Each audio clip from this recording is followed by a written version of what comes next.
Hey everybody, this is James. Nabil. And Mikey. And Marco. And this is the Movie Pals podcast number 193. Today we're going to be going over the Oscar results, followed by us continuing our voyage into Star Trek with a review of Star Trek Insurrection. Without further ado, let's get into our topic of the week. It's the topic of the week. So guys, the Oscars happened yesterday. What? Really? That's crazy. Yeah, I know. I mean, for some of us, might be a shocker. But I don't know about you, DeBill, but Mikey and I, with my brother and girlfriend and my nieces, two of them, all had a little get together. It was nice. I got together with my wife and me and my cat. I mean, that's cool. Hey, nice. Nice. Three's company. I like it. Yeah, that's cool. You had three. That means you had 3 ballots there. That's cool. Yeah. So, but like we do every year here, we did our little Oscar picks, assigning them points, 23 categories. It goes down to, your most confident down to the least one out there. And overall, I do want to ask you guys for the Oscars 2025, now that award season's over, we've made the hunt there. Months of watching all the stuff came to a close. What did you guys think overall? Let's start with Conan O'Brien hosted. What did you think of Conan? I thought he was fantastic. I liked him a lot. He was really funny in the opening scene, and I thought the parts that were like between the introductions, he kept them short and sweet. So I think he did a really good job overall. I like the Amazon one, how Jeff Bezos showed up. Yeah, that was a good one. The photo. That was a good one. And he got stolen. Yeah, that Borch Fire took him. Yeah, they were silly. Not all of the jokes hit, of course, but it was funny for the most part. But I actually really like Conan O'Brien, man. Same. Yeah, I think he had a slow start a little bit after. It was hard to kind of come off of the opening that they had. That was a tribute to LA, and then him kind of jumping on. So I think it started just a little slow, but then after a while he got comfortable, and it was perfectly fine. He was a good host and kept it really like to what Mikey was saying, very like on point, so it was just enough, and then we got to what we needed to get to because these things always run along anyways. Yeah, and it did go over. But looking at the winners and such here too of the overall categories, what were some of the bigger ones for you guys that you kind of were shocked by? Score wise, like I could see our scores, and it's like, I would say. For me, just starting out, like animated film, you went with Flow, though, Nabil, I saw. I did. Also because I was the only one with a chance to see. So yeah, I was like, you still didn't watch the damn Wild Robot, man? I never got a chance, man. I'm going to. Can't believe, watch it, but yeah. That's what I kept thinking the whole time. I said, man, Nabil still did not see the Wild Robot. I didn't particularly like Flow. Yeah, that was one of my least favorite out of the ones that were nominated. I'm kind of puzzled on how it won, but I mean, more power to it. I thought it was different from just I still haven't seen the Wild Robot, so there's that caveat. But in general, I feel like it was a different kind of film. There was no language. They seemed to try to make it grounded as far as animals were concerned. So it was an interesting take. Sure. James didn't agree with that at all. They're all going to help each other write about, grounded, Yeah, I had a word for it. It was boring. Fell asleep 2 or 3 times during that one. The cat went swimming like 3 times, and it was like super deep diving swimming. You guys don't understand, okay? You don't have a cat, all right? I have a cat, and I understand how that feels to see your cat lost. Sorry, we can't relate to that. Fake cat, okay. I think that one screwed me a little bit on my picks, and then international film for me, you guys all got... I'm actually happy I'm still here, one, because out of all the movies, out of those foreign ones, I only saw that in Emilia Perez, and honestly, I did not like Emilia Perez, but I think it was just from the recent controversies what really lost it. I think if this had been taking place 2 months prior, Emilia Perez still probably would have won. Yeah, if all that stuff happened after the 11th when they did the voting, they probably would have had a little bit more. I think so too. But honestly, like I said, I'm Still Here is such a good movie. It's really good, yeah. I know you didn't get to catch that one, Nabil. Did not get but I heard it's going to be releasing streaming. I think next week or something like that. Is it? Yeah, okay. on VOD. Yeah, so. Highly recommend it. I think you'd actually really like that one too.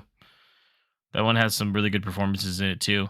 I think we all kind of got all the shorts again. I don't know why they include shorts in the Oscars, man. I'm sorry, but I don't know why they include it in the main broadcast. Yeah, this could be the off one when they used to do that. Remember that? Remember one year they did that for the visuals or the sound and everyone got pissed or something? Right. And then they backtracked on it like, oh, never mind, we'll show it during the normal thing. But like I for mean, that, I'm like, yeah, you can do documentary, but the shorts can stay off this crap, dude.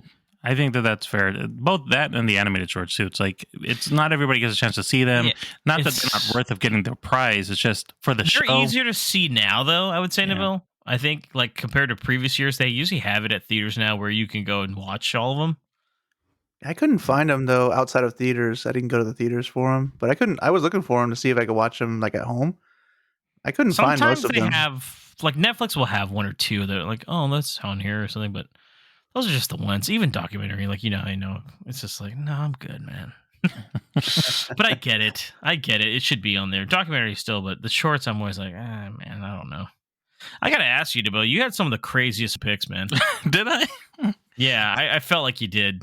Just compared to us, like I was thinking, like for your way of looking at it, right? Were you trying to be like, hey, maybe Timothy Chalamet won? That's how I'm gonna get this up, or Well, Timothy Chalamet. So best actor. because you just saw that movie and you're like, amazing. Yeah, I liked him, and it scored low, but I also just from I know we don't want to cheat, but it's impossible to not hear things that are going on.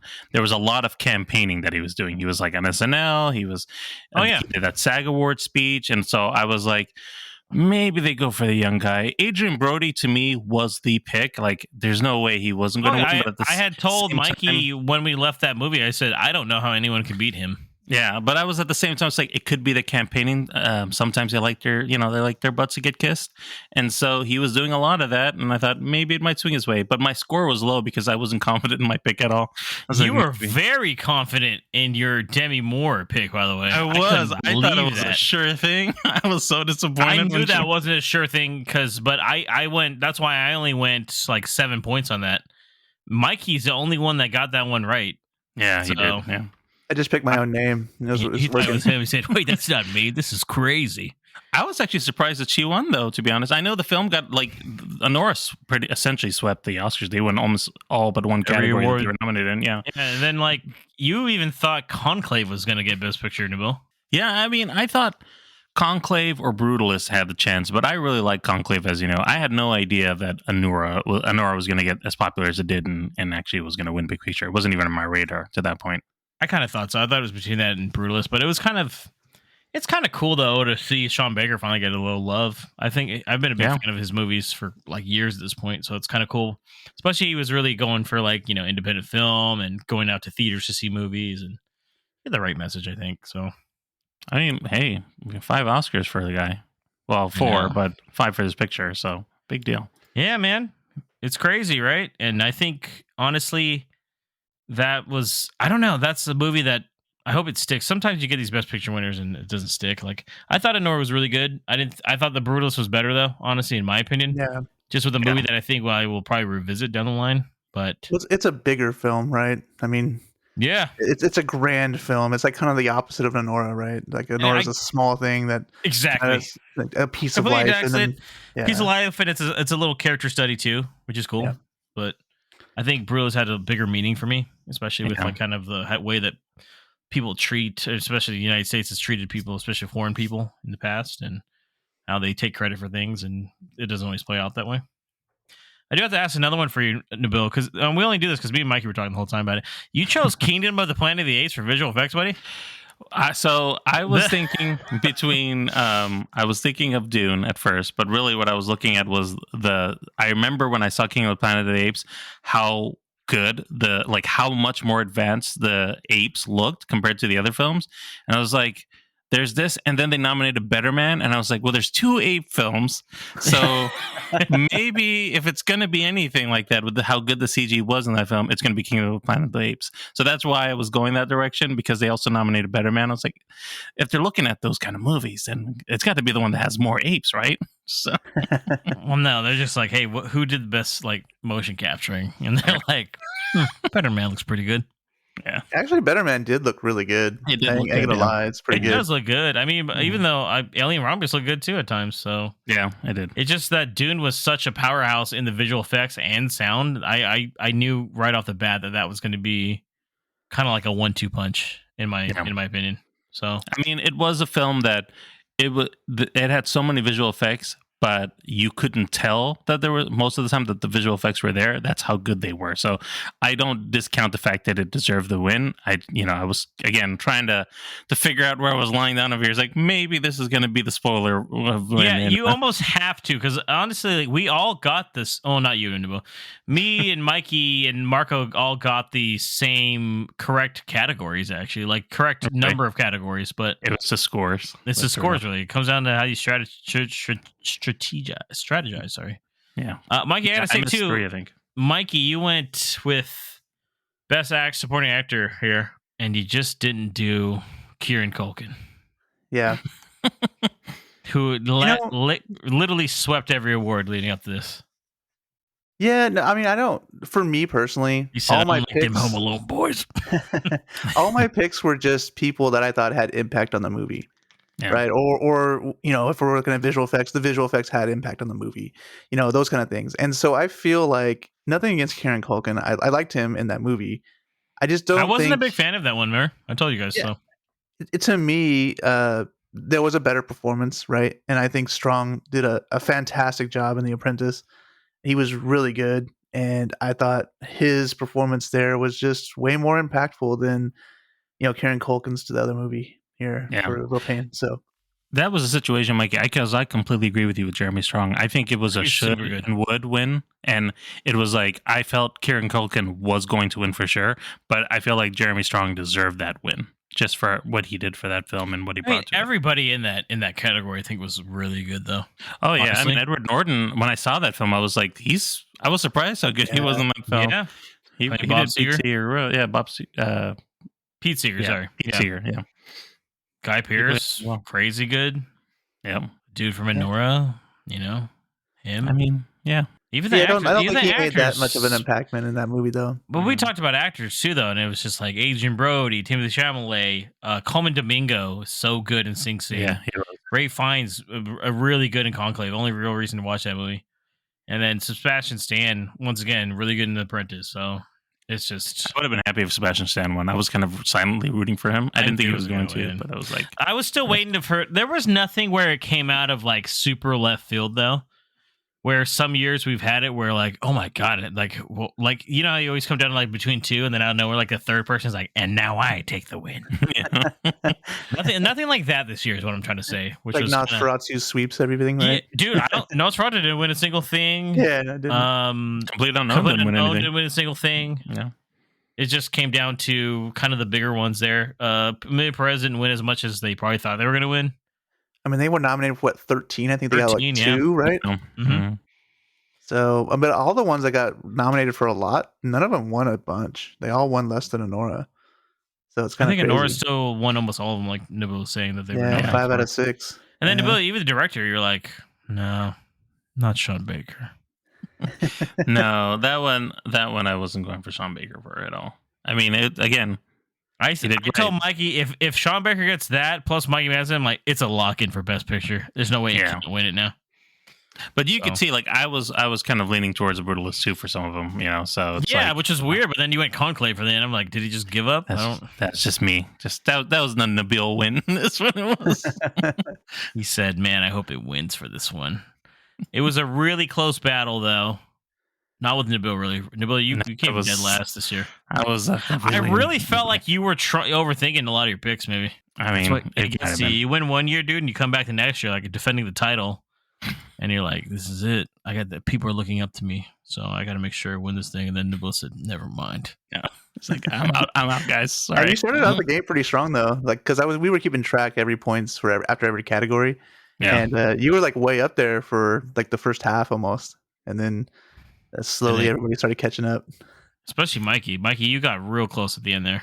Dude, I had like under 100 points until like the very last 5. Then I swept the last 5 and I was good. My strategy this year was like surefire. Like I had like 4 different variations of my picks, right?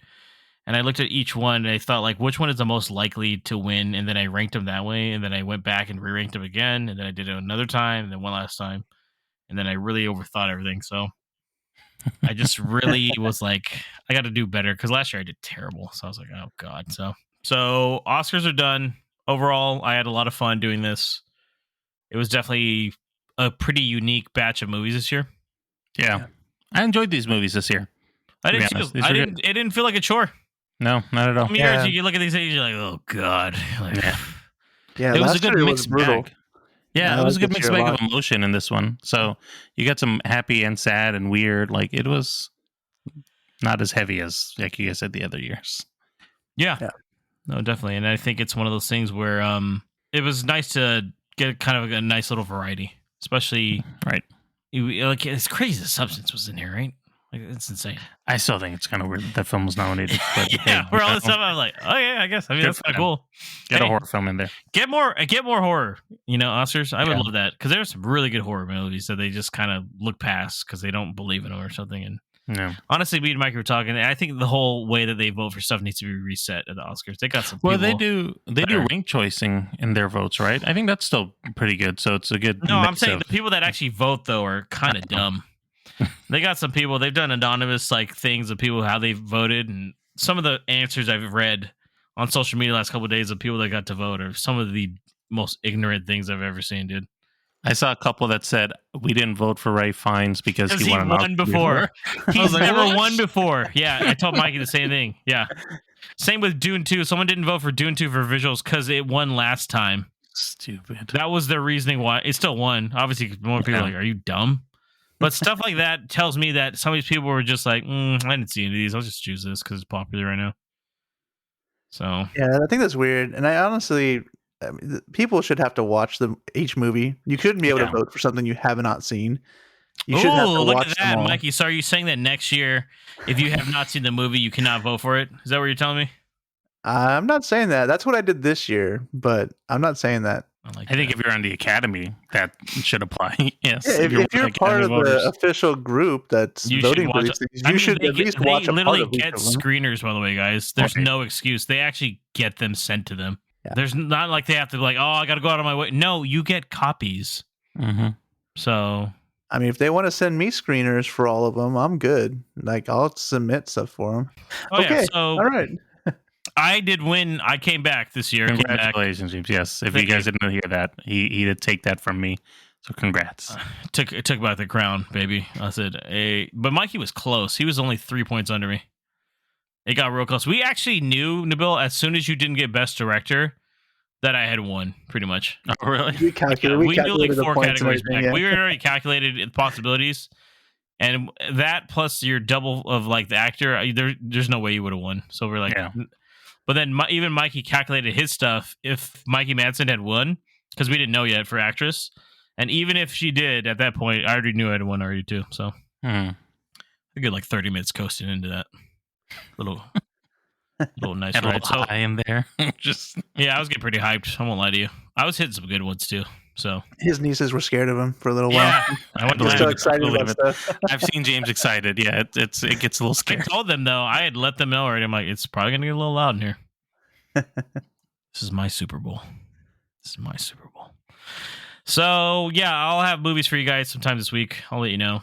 I was trying to go for like a theme. I was thinking about it last night. I don't know yet. So, but like I said, good times. I'll have something for you guys. I'm gonna be easy on you too because you're here on the pod. So let's move on to our voyage into Star Trek with a little bit behind the scenes facts first.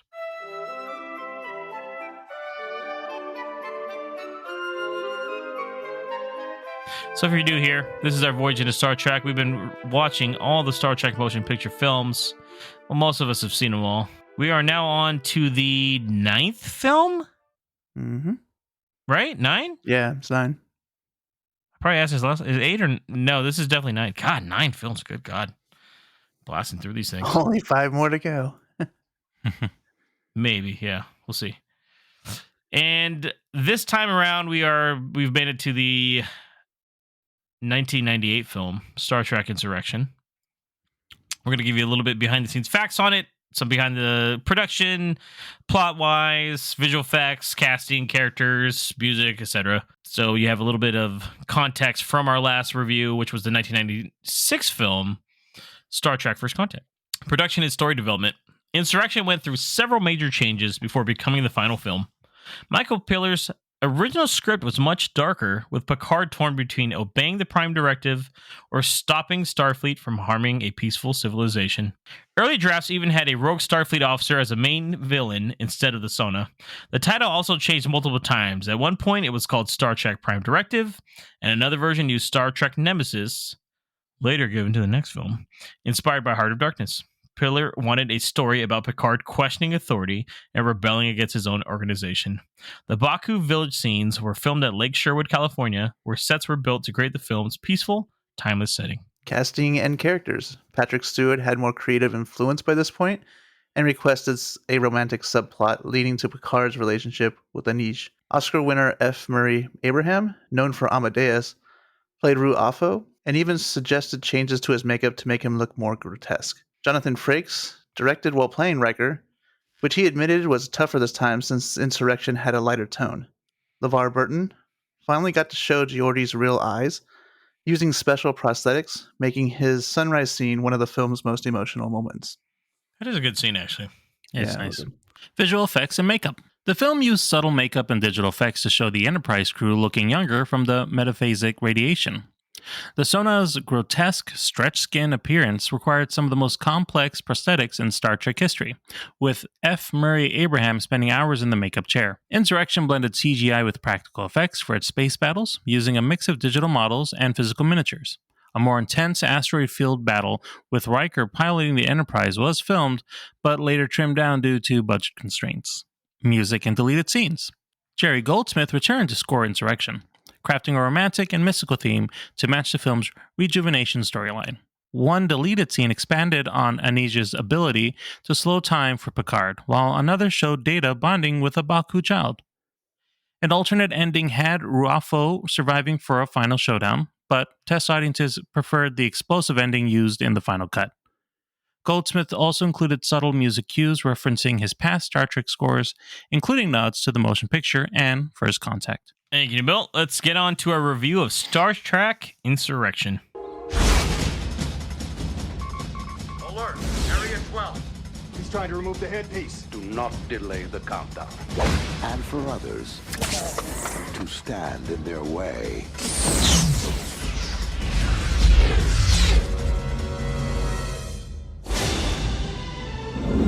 We are participating in the outright theft of a world. They were never meant to be immortal. Who the hell are we to determine the next course of evolution for this people? Radiation coming from the planet's rings continuously regenerates our genetic structure. Star Trek Insurrection. This film is currently sitting at a 55% Rotten Tomato score. It might go up. Who knows? There's still a chance. You're like, I'm holding on. Maybe all the reviews didn't come in from nearly 30 years ago. We're just waiting for those online reviewers to pitch in, you know. Yeah, little blogs and stuff. Yeah. When Captain Picard and the Enterprise crew discovered the Starfleet is secretly aiding the Sana in forcibly relocating the peaceful Baku people to exploit their planet's rejuvenating properties, they defy orders to protect them. As Picard leads a rebellion against his own superiors, a deadly conflict unfolds that threatens the fate of an entire civilization. As mentioned earlier, this film was directed by Jonathan Frakes, who did Star Trek First Contact, and also did the 2002 Nickelodeon film Clockstoppers. This film was written by Michael Piller. This film was released on December 11th, 1998. The budget was $70 million, and the box office return was $117.8 million.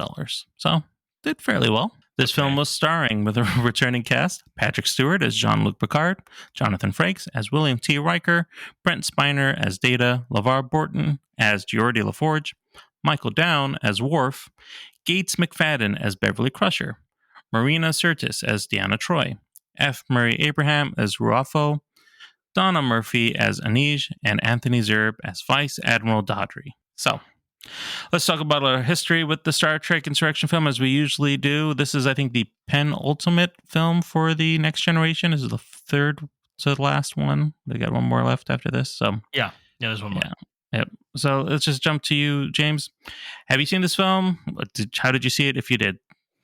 I did see this because, like I said, I did a marathon before. I just don't remember this movie at all. This was like completely new to me. Watching this, I felt like it was. Like I said, I've probably only seen it once. A few of them, I've seen it more times. Like especially First Contact is the one that I've seen probably the most. But then jumping into this one, I was like, whoa! I was like, I kind of remember the Data scene where he's like Going rogue a invisible, little bit or and stuff, I don't yeah. remember him being rogue like that. I remember like him revealing his face. But then I was like, or is there like a future movie that does the same thing? Like one of the Kelvin films. Do they do the same thing kind of maybe for something? Not with Data. I don't think Not so. with Data, obviously, but like something similar, maybe. I don't know. Where they're trying to hide themselves from like a civilization. I think that's a third Star Trek Into Darkness. is, They do right? something like that, or not Into Darkness, whatever. You know what it's I'm talking called. about? The other one, yeah. So Yeah. Can't even I remember. don't know. that. I don't remember this a lot. I probably watched it just on DVD or TNT, Yeah. whatever it was on when I recorded it to watch them, and that's it. That's all I remember for this movie. This was almost practically watching like my first time watch. Oh, okay. Well, that's not necessarily a bad thing for what we're going to talk about here. Yeah. What about you, Mikey? What's your history with this movie? I kind of feel like I'm the same way. Yeah. Like I thought I had seen this one before, but the only thing I really remember are the guys with the stretched face. I don't remember any of the plot points or anything like that. So it's really almost like a first time watch for me as well. Like I don't remember seeing this at all. Yeah. I'm kind of with you guys. I know I've seen this film. I have definitely watched it before in full, but I'm going to tell you the last time I fully remember watching this film is to what James was saying. I did a marathon of all the films and I watched every single one back to back, and I barely remember this movie. Like, must have not been too memorable. You're like, yeah, that's cool. I was going through it, and I think I definitely, at the time of watching it, either wasn't paying attention to care enough or just really didn't understand what was the plot. Because as I was watching, I was like, I don't remember any of this plot. This is all new to especially me. like the little twist at the end. I was like, not in a million years would have guessed this. I just remember it being a much... I don't know. Maybe it's a version we saw. I don't know if there is another version, but I remember it being much more sinister. Like it was a much more. Maybe you're thinking Star Trek Nemesis. Maybe, yeah. Because I remember like Picard just being much more on the outskirts of causing an insurrection, like going against the orders of his Federation. But I guess that wasn't the case. That was weird. Yeah, it's just, I'm thinking of something weird. else. I think it'll come together when we see Nemesis, and maybe we'll feel differently. But yeah, I definitely feel like this film was not something I connected with, and knowing that I'd at least seen it once or twice before. I mean, I was 10 when it came out, and I remember seeing the posters for this movie. Yeah, that's about it. And obviously the posters make it look way more sinister. Yeah, than the actual movie is, the way that they were advertising it. But I don't recall like a lot of commercials for this. I probably wasn't watching this stuff it was on, but I've been watching the trailers like of the time for each one of these movies as we've been going through it just to see what it is. And this one is the most like dark and mysterious and epic one of all of them. Like in the sense of like, something's happening, and and we've had to change sides, and all, like they're going into this thing, and it's like, oh, this is getting serious. Then you watch the movie, lighthearted. I mean, listen to our description, lighthearted, welcoming. Yeah. There's people literally like talking about stuff, talking about their boobs and stuff. Yeah, it's definitely not what they were pitching in the trailer. Yeah, I just remember they was talking about his boobs. Yeah, because he heard the girls talking about it. He's like, me. Data's like the comedic relief in this movie. I mean, he's kind of always been a comedic relief. Between him and Geordi, they're usually the two of them kind of a comic relief in some way. Yeah, you guys, I'll take your word for it. Yeah, I mean, even in the shows, they're the ones, engineering, they always get up to something. Yeah. All right, so let's talk about just the plot in the movie in itself. Like, what did you guys think about the story overall? I'll just, we gave the brief synopsis here, but I feel, from my opinion, going into it, it's very light on exactly what it tells you it's going to do and what you're actually seeing in this film, as far as the consideration of, again, going against his superiors. Mikey, what did you think about this plot? Yeah, I mean, it's really light. Like, I don't feel like there's not that much stuff that happens, but they do kind of explore like the planet, and there is kind of like a chess game at the end between Ruafu and Riker and also Picard. And there's a lot of like back and forth between Doherty and Picard that I thought was really like strong. Like his whole like following the Prime Directive and giving orders and going against those orders, I thought was really strong in this one here. And so there's a few things that are pretty like, I don't know, smartly done, I guess. But overall, there's like not much happens. Like they're on the planet, they're just talking about stuff. They're even the part where they're talking to Vice Admiral and Raffo, it's mostly just talking. And there are some actiony scenes, but they are short and sweet between those things here. So I just feel like nothing really happens. Like no plot points actually come through and exist. It's really just talking and really light plot points. Yeah. How about you, James? What were your thoughts on the plot? I agree with Mikey to a point. There is quite a bit of talking. I will admit that too. There is they're trying to set up a bigger plot, I think. Really, they're trying to be a little more I don't know. I got kind of like a thriller vibe to it, or mystery vibe, where all these things are happening in the beginning. And you don't understand why Data went rogue. You don't understand why there's like this crazy like society that's working with Starfleet that are spying on these people. And then you find out they have like a sinister plot going on. And it's like, man, what's going on with these people? Like, this is kind of weird, right? And for me, though, I felt like it wasn't like slow paced. I think it's very anticlimactic, I would say, for the most part. Like, I didn't think like a lot of things were like a big deal. Like I feel like they try to make the whole Picard going rogue thing like a bigger deal than it actually is, in my opinion. Like they made it happens so near the end of the film that it's like, this isn't really like a rebellion. Like he's just going down there because he's like, no, this is kind of messed up. Let me go help these people out. And the whole crew kind of just joins him. They're like, you're not going by yourself, stuff like that. Like one of those kind of scenes from a movie. And it's, I don't know. I thought the jokes at times were okay. I thought it was very light on action. I thought overall the main antagonist wasn't the strongest antagonist, honestly. Well, it almost swaps, right? Like it's Doherty for like the first half of the film, and maybe a little bit more. Kind of. And then Raffo takes over. Raffo's doing it, but then even near the end, where we get the climactic scene between the two, it felt like Star Trek Generations to me. When it was like, this is the fight, huh? He just beamed out of here. Yeah. Oh, they're fighting on a bridge again, huh? Cool. Well, that's what I kind of feel too. Is that it becomes a different film in the second half. So the first half is more mystery and thriller because they are trying to figure out, well, what exactly is this Admiral doing here, and why am I being kicked out of this? And these people are, what are they going through, and who's this other crew? Like we're going through it to figuring out Data staying. Like all this happens as soon as they figure it out, though. Then it's just a different movie. Like they forego anything about the mystery part of it anymore because I guess the only last twist is really that the Baku are the same people as the Sonata. Like that's who they are. They're literally the same people that branched off and decided to do technology. It shows you like the demise of technology to a peaceful society that never knew about it, and then it's like, oh, okay, I guess. That's the last twist that they leave kind of near, that last act. So it just becomes Picard is trying to stop everything, and they're like, no, you can't do this, and we're just gonna go and like blow the ship up. And I thought it was funny though, Nabil, how they bring up like they do a lot of telling in this movie. Yeah, she's just like, he's like, you guys. And and like you could almost call this Star Trek horny, because this sounds like, man, everybody's just horny in this movie, man. Everybody.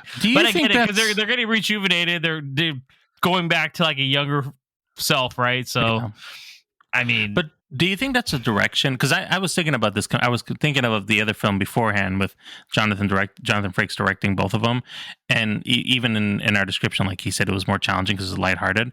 I'm wondering if that's just the strength of the director. Like the writings on these aren't always the best, anyways, for Star Trek.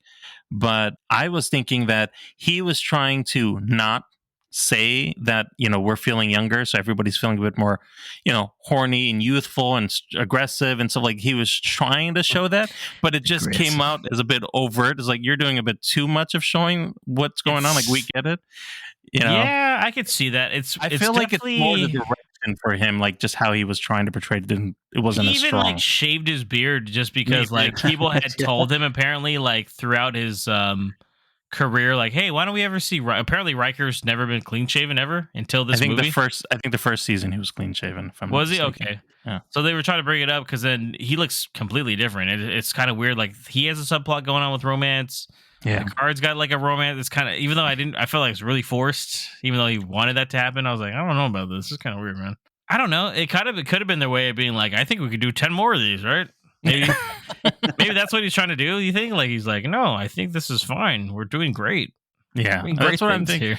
I was thinking it might have been more the director and just him trying. It just doesn't have the skill set of doing this part of it. But it's strange that he does like such a good job in First Contact, right? Yeah. And in my opinion, I really like that film. And then we get to this one, and it's just like, dang, what the hell happened? Like, it's almost. I know he had directed some episodes of the show, though, right? He did. So it feels like an episode of the show. I would assume. Once again, I think that's a great point. Yeah, and that might be where he was going with. That was his experience. A little raunchier, I would assume. Yeah, he could lean into the PG-13, maybe. Yeah, was it PG-13 or PG? This Actually, was PG. This was Yeah. PG. Okay. Yeah, it was PG. Mm. No, but the thing is, like, I feel like he did a really good job with some of the characters, right? Like, Worf wasn't horny; he just was like blood driven, but right? apparently like the guy that Worf. played Worf hates this movie because he says this movie and in the next or the last, like, there's really no explanation of why he's here. Yeah. Yeah, really- because he's I like, realize and then they so- kind of put it by the side, right? They're like, "Oh Yeah. yeah, you're here. Why are you here?" And then they He just kind of comes go up on. and then he cuts him off actually when he's Yeah. about to explain or something, and then Yeah. he's like, "This movie, I had a pimple or something. That's all I had," Yeah. which is weird. I was like, "Ugh." I But didn't. they He was in handled Deep him- Space Nine apparently. That's where he for a moved little to. while. Yeah, Yeah, for a little bit.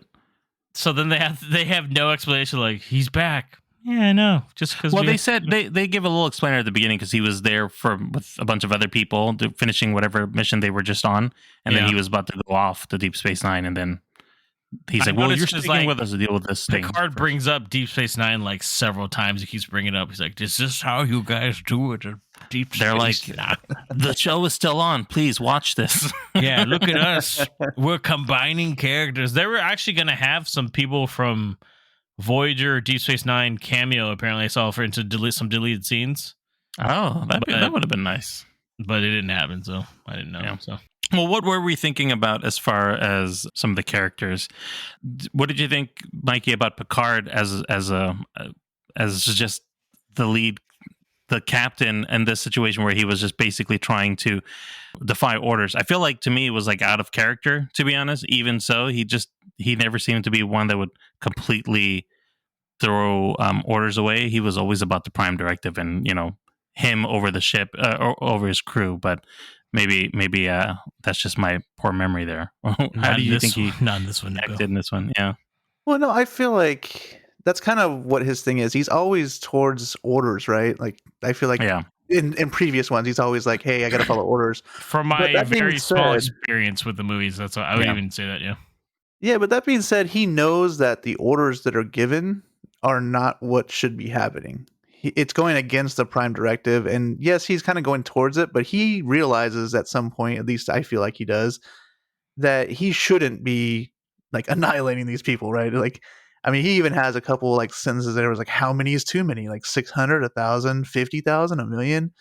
And, and it's really kind of putting to the point is like, hey, I don't really think we should be taking anybody out. We should be, we should leave them where they're at. We shouldn't be doing anything about these guys. And I feel like that's kind of just how he is. Yes, he does follow orders, but he knows right from wrong. And I feel like this is kind of like the opposite of Kirk, right? Like, I feel like he's a good contrast to what Kirk would have done. Kirk was always like the rebel, and he was always like the guy that like followed the rules. So just having that kind of, yes, he follows rules, but he also knows when the orders he's taken or the orders he's given are not true to what they should be. And I feel like that's what this movie's all about is like, hey, like where does he draw the line of like following orders and just following the prompt directive? Okay. What about you, James? Any thoughts on, like you said, your limited experience with Picard, but Yeah. did you follow the plot with him and feel like it was believable? It was a lot more simpler than normal. Like they said, this was one of those things where they're trying to go like tone it down because they said the last movie was too dark apparently. And it seems like in this one though, I don't know, that subplot was just weird. The romantic subplot, man. Yeah. It was just kind of strange because it's like he's like definitely hitting on her. Oh, I mean, she Like- was also hitting on him. I know. He's like, you look fancy. Like, The waterfall slows down. Mm. yeah. Then she's like, let me slow down. Time get real weird here. He's like, my God. So I don't know. He was fine in this one. I thought like his action sequences were kind of terrible though. It just didn't look good. So Yep. But for the Yeah, most part, Oh, sorry. Go ahead. Nibble. No, I was gonna say the fighting kind of felt back to the original Star Trek fighting. Some of the scenes again, which I was like, yeah, kind of very like TV like. I guess is what I'm saying. Yeah, there was times also where I think that compared to the previous film, it just that one. I don't know. Once again, same director, so I don't really know why this is crazy, right? It's just didn't work as well for me overall with at least action with Picard, but. Overall, he looked good in those dress whites. I'll say that too. I was like, that's kind of cool. It's weird that there's like a snail people or something. I was like, oh, creepy. So, well, what did you think about the Baku? And do you want to try that treatment to stretch out your face a bit, see if that'll make you look a little younger? I know we're all getting a little old here, so anything else? They scared me. That's why I was like, PG, man. They have his like face torn off at one point, and they're like putting it back. It was pretty gross. It was It was nasty, is what I'm trying to say. I didn't like that, so it bothered me. Yeah, they were pretty like menacing looking. Like they were. They did a good job, and like I think of like the special effects that James went into it just a minute ago, but I mean most of the special effects did not look very good in this. But now that I'm looking at like the makeup and stuff, the makeup they were really good on the makeup and that kind of field. They were pretty nice. It was. They remind that. Were they ever in the show, by the way, or was it only in the movie? I don't recall them from the show. Okay, yeah, I noticed they do that. I noticed they do that a lot in these things where they introduce a new species, and I'm like, I don't know if that's like a normal thing or not. But honestly, they remind me of like in Star Wars, like in the expanded universe, they had like the Yuuzhan Vong, which were like these like species of people that would like cut themselves and have sacrificial things. It was almost like that in a way with how they were deforming themselves, but in their way, like they're becoming perfect. So it goes with the story, obviously, with the Baku people, obviously, right? So that I mean, are with the the Baku, they're the people that are from the village, and then these people are the what is it? The Sona. Sona. God, they have some hard names to say. Yeah. So Sona Baku. So I kind of do like the twist though, where it was the same cool people, when they reveal it when they're like, oh, like because he asked about the dude's brother, right? Yeah, and he's like, we did a thing on it. He's like, you guys are the same people, but they knew that though. It's not like they're shocked. They're like, what? And they're like, yeah, we know. And then at the end, they go back to live with them. They go live with them though. Yeah, they do. I don't want those freaks with me, Bill. That'd be weird. Well, and then so because you're right, I messed up names. I apologize because the Sonas who we were talking about before. So the Baku, though, they have. They also so the whole premise is that they're whatever's happening to this planet, the locations they're at, they're able to essentially get to a certain like peak age is essentially what it is, where they're constantly staying healthy and can heal themselves and stay forever young. Is that what it was, or was it like it's because the rings would bring them back? Right, the rings on that planet is doing that, but the place that they're specifically located is like the most strongest point where that effects happen. That's why they couldn't just go somewhere else in the planet and drill or whatever they needed to do. It was because the location of the Baku was like the prime location, and they wanted to move them somewhere else. But there was like the abilities that some of them were given weren't fully explained. They never explained it. They never explained it. Why can't she stop time? Yeah, why isn't she just says it's the thing she do? But also, like, was Picard able to do that, or was he having her do it for him? Because there was a point where she held his hand. So I think, I mean, once channeling through him. I don't know. They were talking about it previously, right? Like she was saying, "Have you ever experienced like a moment?" Right, and I think so. I think she's making that moment happen so he can experience it with her. And then he does it again. Or I thought it was just maybe like the perspective that she was able to show him. Yeah, like what she was doing. That's what I thought it was, at least. Mm-hmm. Or it could be. I honestly, I don't know. But I mean, not explained. It's like Megalopolis. You know, why can you stop time? You don't want to explain it to us? All right, that's fine. It's just a thing. We just go with it. It's fine. It has to do with the metaphoric radiation, bro. Yeah. I thought it was just like maybe because that they were unlocking potentials, and then because they were like at the healthiest peak, so they were at like a. I don't know. Expanding the human mind suddenly. Nobody else really shows any other abilities, though, right? For the most part. Right. Yeah, it's just between Picard and her really is the That kind of, They because see the terrible, they're in love. terrible CG hummingbird just going. So I wanted to keep giving it a discount because I was like, oh, it's a 90s film, but I saw it was 98, and I was like, the reason why, by the way, is because ILM, who had previously helped in the previous movie, which why that looks so good, by the way, they were working on Phantom Menace during this time, so they were not available to do the CG. So, and you can definitely tell because some of those space battles look terrible. Yeah, they were pretty bad. That did look pretty bad. That was the first time they ever did the space battles, I think, fully CG, and whew, that reminded me of like old PC games when I saw that. It was a decent space battle. I enjoyed the battle itself, but yeah, seeing it was not visually represented well. As soon as they showed an outside scene where that scene where they pass by each other, I said, "Ooh, that's rough. That's rough." There's like no detail in the ship compared to like the previous movie, where you actually have like textures. It looks like on the surface, and then you get to this one, you're like, eh. And like they take so much pride in the other films to make sure that they get the ship looking just right. Yeah. And this one, like, when we're in an action scene, it's moving fast, so it's going to be hard to see. So they just I thought on it or something. when they send those little drones though to go after them, they looked pretty good. Yeah, they look pretty decent. Yeah. Which is harder sometimes to do visual effects in the daylight, honestly, to make it. Yeah, the scene where they were chasing after Data, that was pretty cool. Yeah. That was cool too. Or they're invisible halfway, right? All right. Which is cool. I actually would have liked to see more of that rogue Data kind of thing throughout the film. I thought it was longer than it was in the film. I was gonna say they resolve it pretty quick. Like they come with a sea shanty, and he like that's really it. Like I was like, oh, okay, that's kind of weird.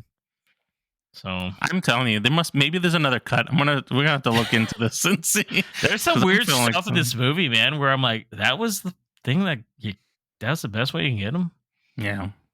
To like trick him into like the song that he loves, and then like you can quickly dock and take him down. Like I was like, I guess. We do have an actual villain here, Rafu, which is played by F. Murray Abraham. And as we already kind of mentioned earlier, the twist is that his people, the Sona, are actually the Baku, just exiled. They were the kids of the Sona before they went off to go and embrace technology, and then came back and said, crap, we can't do technology and be youthful, so we got to figure this out somehow. I had a question. If they had come back and just waited there for a couple of years, would they have reverted back to their old self? That's what I was thinking. It's like, why don't you just land somewhere else? It's like, we don't have the time now. It's like, yeah, but you could have came back at any time, like hundreds of years. That's because you want to come here and like harvest the planet. Like you could just come back. Yeah. Just saying. Especially because you have technology. Like, what is stopping you from doing anything? Because you're in Federation space. Yeah, but they were like, because it's a Federation planet. But it's like the Federation didn't even know what was going on this planet until you guys. Seems pretty lost a lot of times, honestly. The Baku kicked him out, right? Mm-hmm. Yeah, so but they were like, hey, you gotta go. They seem pretty forgiving. What were they going to do? They don't even use weapons there. So, like, what were they going to do? They do constantly bring up that, like, they're a lot smarter than they look, though. They're like, that's true. Yeah, we know warp stuff. We just don't want to do it. I'm like, okay, relax. Well, we'll just have a niche stop time. We'll kill them all then. I know. Yeah. Why do that when we got all infinite time to read every book possible? Okay, I mean, 300 years of life, I guess. Yeah. That's what you like to do, I guess. That's cool, I guess. Also, now that I think about it, Picard's hitting on somebody who's like 400 years older than She's 350 years old, right? Well, he even jokes about it, right? I like older women. Dude, I'm telling you, there is some cringing. I was like, ooh. That's just a Star Trek line, though. That's just them leaning into the chase. I guess, man, because he's pretty serious, and he grabbed her hand. I said, "Uh-oh." So what do you think about Rafu? And like more specifically, I know we've talked a little bit about them already, but just the interaction between him and Admiral Doherty and kind of working with the Federation. Like, do you feel like that's something that really was like could have happened? Especially seems like the Admiral was kind of operating alone, even though he had the Federation's blessing. They should have dived a little more into that though, because they seem like they were like, I'm like, there's like a bigger plot here of the Federation like being okay with this supposedly, right? But I thought he was a pretty weak villain. He's sitting down for most of the time. I don't know if you guys noticed that. Doing a lot, or laying down and getting stuff done to him while he's like yelling orders. It's not really until that climactic scene with him and Picard where they're fighting for the countdown timer, where he's kind of moving around, I guess. He's not very intimidating, especially for the look. Really. He doesn't come off as intimidating at all. He looks... I kind of had this feeling that the Sanaa were like really kind of weak people physically.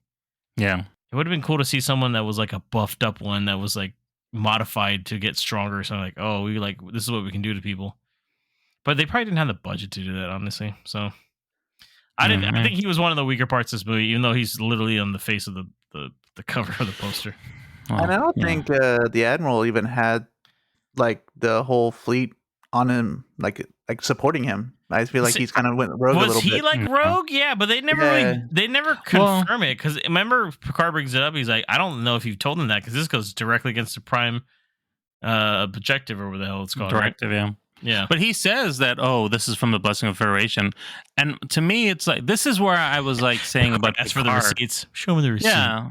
Because that's to me like Picard. They weren't even in the area to be able to reach and contact Federation. Remember, they had to go like an hour and a half away to get into communication range, right?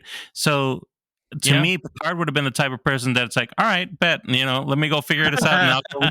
Well, he kind of called them out on it right there when they were talking about the Sona and the Baku and how they're the same people, and then like the Admiral was like, well, I'm going to go talk to these people, and he's like, well, why don't you go talk to these people?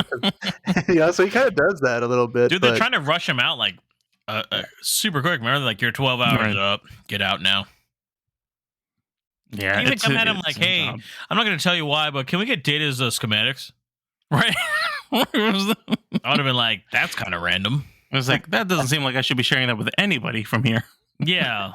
Sorry, man. I just kind of need it because some stuff went down, but not a big deal. We'll get him back to you or something. He's like, what? I got snail people here. Relax. Snail people. I also just to say RIP to Admiral Doherty. Just such an anticlimactic death, just falling into the chair. He just dies. He just freaking died. I was like, bad writing, dude, or whatever, just plot wise. I was like, they didn't know what to do with him, because they couldn't let him survive. What is he gonna do? Stand trial? Yeah, that's what I would have hoped for. No, Star Trek thing, but I guess not. The way Picard to me seems pretty loosey goosey. He's like, apparently, I'm shooting from the hip, baby. So. Poor guy. We talked a little bit about the action scenes. Was there anything else specifically from an action perspective that you guys really did like? Like, for example, I did enjoy when they did go on the boat and they went into the ship or whatever it was, and there was like that shootout. I was like, hey, these guys can actually shoot. Are you talking about when they realize that it's the ship instead of the planet when they do that? Exactly. Yeah, I like that scene a little when they were trying to escape and then they pushed Anish off to the water, and that whole scene was pretty cool. Seeing Data learn how to knock him out. Yeah, that was cool, because then he's doing. It shows you also how strong he is too. Right. Yeah. All lifting that thing, the little rotating thing. He's just like, here you go, man. Look at me, I'm strong, and look at I can go in the water and I don't have to breathe. I have a flotation device. See, that was weird again, man. When he says that, and he literally like bounces up like a ball, please. I was like, this is weird, man. So I did like the opening scene too, where they're invisible, and they had like the screen that shows them, but it's only halfway on the screen, so they kind of disappear as they run through it. I thought it was kind of interesting in the fight scenes that were seeing like the aftermaths, because you don't know what's going on too. You're like, wait, what? Yeah. I'm like, what the heck's going on here? Really interesting, though. Why is Data going rogue? He's not allowed to do that. Yeah, Data went rogue, and then supposedly Picard went rogue. The Admiral's kind of going rogue. All the Federation just throwing rules out the window. The scenes from the point of him going on his like going rogue to like where he grabs the rifle and they're like, "What are you doing?" And they're trying to make him look way cooler than it actually is. No. He's like, I'm not telling you to come with me. I'm like, he's not the cool captain. They're like, you didn't have to. Like those one-liners, dude. Picard's always been the smart captain, not the cool captain. All right, that's reserved for Kirk. Yeah, I could tell. There's a little different swag on that side, right? But I was like, okay, I guess. And then I felt like when they get captured or whatever, I was like, did I miss a scene? I just feel like they're out of nowhere. Then they're on the deck of the ship. Yeah, they're just beamed. Well, they were beamed up, right? And I was like, it's after they like surrounded them, right? And then they're like, oh, they're not dead. They're just transporting them off. They're not trying to kill them. They're just trying to get rid of them. Like, hey, we're just getting off the planet so we can harvest this thing. It's just how low stakes the film gets, and then it suddenly amps up. Like at the end, it's like, we're just going to kill everybody now. But before, it was just like, we just want to get them out of the way. Stop getting in our way. We're going to get them out of the way secretly. We're going to put them in this ship that looks like where they live, so they won't even know. Yeah. So elaborate for nothing. Until they start like getting older, probably they're like, wait, we're getting old now. I'm like, they figured Nothing you it can out. do about it now. Too late. By the way, stuff. by the way, your planet's destroyed. Because we don't want to like take our time. We're just gonna harvest it all at once, and it's gonna set off a chain reaction of stuff. But not a big deal. Yeah. Yeah, I mean that you just summed up the plot. It's literally what the James, plot is. That's what it is. Yeah, I don't have the time to actually just slowly study this stuff. I'm just gonna take it all and take it back to Starfleet or whatever. Yep, that's Thanks. what it was. And in the process, destroy your planet and your livelihoods. Mm-hmm. Do you think though that maybe Ruafu would have double crossed to Starfleet after he 100%. got all the stuff, Yeah, right? definitely. So Dude, it wouldn't have been for Yeah, Starfleet. It would have been for Mikey, him. like, look at him. Yeah. He's got a stretch face, Mikey. Yeah. He's not going to share any of the technology with them. You think he's gonna? He was already being. He's yelling like in every scene, Mikey. Yeah. Yeah, I mean that one time he like his forehead like busts open. Yeah, and has a cut. was Once like, oh, again, God. PG, Oh. huh? It's kind of gross. Kind of gross. All right. Any other thoughts about this film before we go into our ratings? I know we kind of talked about it in the extra stuff, but I really liked that Geordi LaForge scene where he gets his eyes and he's like talking about the sunset. Yeah. You didn't really talk about that, but it's actually a really was powerful cool. scene. It's really good. Yeah. That's one of the better shot scenes too, by the way. Yeah. Cinematography was with the sunset coming. It's more orange and red, and he's Right. looking out. It's very Tatooine-esque to me from Star Wars. That's And two it Star Wars just sucks references. though that he can't, like us. We know, even he knows that he's like, it's probably not gonna last. But I just kind of want to take it in while I can, you know. Yeah. It was very touching to see I'm like, that. I didn't hear that. you telling me in the future they can't just fix this man's eyes? Come on. Well, they fix it. They're Yeah, just- with a robot visor eyes. thing. Yeah, or give him robot eyes. You can't just fix it because he's like, oh, my corneas are being repaired, you know? Then I was like, I think you're right. I feel like they could, because feel there's like a lot they of there's a lot of Star Trek stuff where, you know, crazy things happen and the person's like brand new after a while. They're like, oh, yeah, he's they're like, cool. oh, man, your arm got blown off. Luckily, like, you'll never know. Yeah. Oh, cool, thanks. Let me just What about scan my through eyes? this thing real quick. Oh, it's Yeah, back. just a little machine that they scan him with. Yeah, Just I solves mean, everything. remember the scene in Star Trek, I want to say 4, Journey Home, where they're in San Francisco and then Bones is like, what are you guys trying to do? And they're like, you this is the Spanish Inquisition. Yeah. Yeah, and he's like just curing people left to right that have like cancer or like some disease. I'm like, you telling me they couldn't fix Geordie's freaking eyes? That's the line. They're like, can't do eyes though. That's the one thing we can do. Too much. It's too crazy. I can cure you of all your arteries being clogged up, but eyes, whole nother beast. Right? Star Trek, the eyes. But yeah. I'd never thought about that, but now that I am, I'm definitely going to be looking out See, for it's other only scenes. because I've seen the movies now. I'm just thinking about it. I'm like, they do all that, but can't do that, huh? Yeah, just the one thing. Mm-hmm. Because I always remember that scene stood out to me because it's funny because he's just like, no, take these instead, you know? You Also, don't have diabetes. now that you bring it up, though, when they leave the planet, does that mean that all those effects just rapidly disappear? Do they I start would catching up? assume it would slowly start going back to normal. Yeah. I thought it would just That's why- pause. That's why they have to stay there, I think, right? Oh, okay. Yeah, I assume so. And they I guess can't that really would make like sense. venture because they were like, yeah, we've been living here forever. I'd be, if I was a kid, I'd be like, this sucks. It was weird that the kid was like, "Yeah, I'm 12." I'm like, "Wait, what?" Everybody's like 300 years old. You're 12 years old. What the hell? That's funny. He's like, for now. I'll be grown soon. Would this one have been better if we saw it before First Contact? Like this is like the lighthearted one, and then we get to serious stuff. Yeah, well, they but- already next generation was kind of already a little darker, especially because they kill off Kirk, I think. So then getting, I don't know. That's Maybe true. you're I right. don't know. Maybe you're right though. I don't know Yeah, because that would have maybe. been like, honestly, First Contact's supposed to be dark, but it's just because the Borg, right? Yeah. Well, I mean, Nemesis is going to get pretty dark, so they shift tone pretty quickly afterwards. Maybe because this They're- one they're didn't back do to as it. well as First Mhm. Contact, so they're like, I guess they like it when it's dark. Yeah. Is that what's gonna happen? Maybe So, they want to get like we need something compelling here. maybe they will. So We'll see. All right. Well, talking about this film, let's talk through our ratings. I'm going to start with you, Mikey. What did you give this from 1 to 5 stars? I gave this one a 3. It was okay. There was some stuff I liked about it. I thought they could have done a little better, but overall, it was still entertaining. I still enjoyed it a little bit. Okay. How about you, James? I get this one a 2.5. I didn't think it was that great. Yeah. I might have given it actually 2. I don't remember. But now that I've talked with you guys, it's a 2.5. So.